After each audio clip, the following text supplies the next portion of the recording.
All right, moving on. The middle of page 55. Then out of nowhere, my brother invited me to go see our dad. At first, I was hesitant. I thought I had forgiven him, but now, with a wife and 3 children of my own, I realized I was carrying more resentment than I've ever admitted. Yeah, I thought I was free, but then when I had my own children and I saw the way they looked at me in my eyes, with admiration, with love, with the need for me and my affection, I couldn't bring myself to put myself in my father's shoes and wonder how could he reject me? How could he not love me? How could he not want to be a part of my life, come to my graduations, come to my games?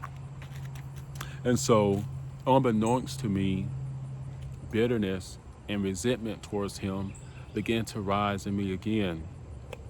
Before I got married and even had kids, I remember saying I release it, I let it go, I released the offense. But then when I had kids, it came back. And see, that lets me know that there was still something in me that was either unrepented or I was still sensitive in that area because it was a trigger for me. God has blessed me with a beautiful wife and beautiful children, something to look forward to, something to build, legacy. But their happiness and their admiration for me, if we're not careful, even the enemy can use that. See, the enemy does not care. He will use any slithering way he can to get into our lives. The Bible says, give no place to the devil. Instead of acknowledging and thanking God for my children, looking up to me, loving me, honoring me, rejection, the tail of rejection is still in me thinking, see, now how can my dad not see this when he saw me and reject me, But the devil is a liar. You got to let it all go. But I thank God for how he has healed me and how he has brought me through that. Then out of nowhere, my brother invited me to go see our dad. At first, I was hesitant. I thought I had forgiven him, but now with a wife and 3 children of my own, I realized I was carrying more resentment than I ever imagined. Not because he had done anything else recently, but because every time I looked into the eyes of my own children, I couldn't imagine abandoning them. I couldn't imagine not knowing their favorite food, their laugh, their stories. I couldn't fathom missing their birthdays, their questions, their dreams. I tried to put myself in his shoes to find a valid reason for his absence, but I couldn't find one.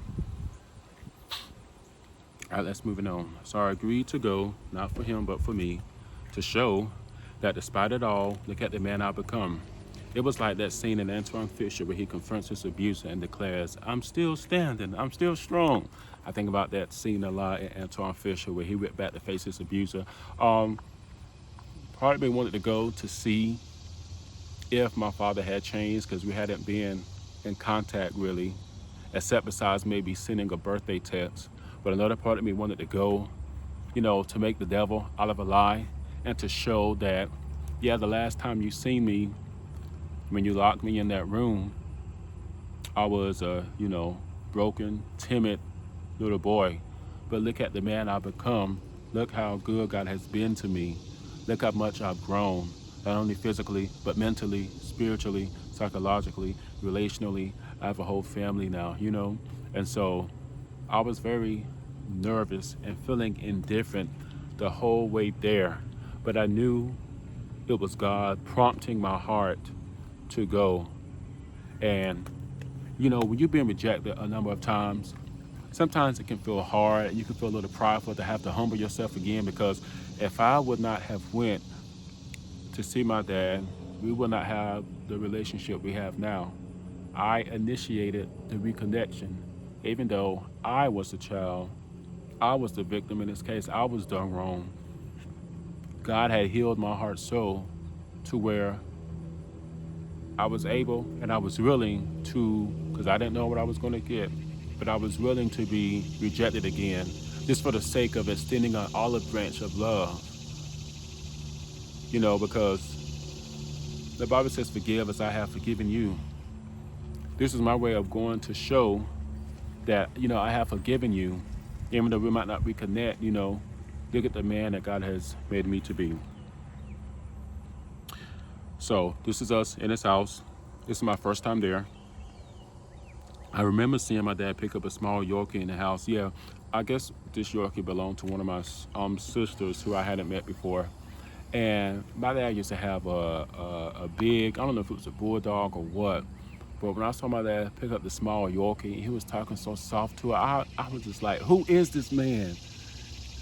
And I was like, I don't even know who he is. I didn't even mean to say that out loud, but what I remember is just tall, big, loud, arrogant, ignorant, angry.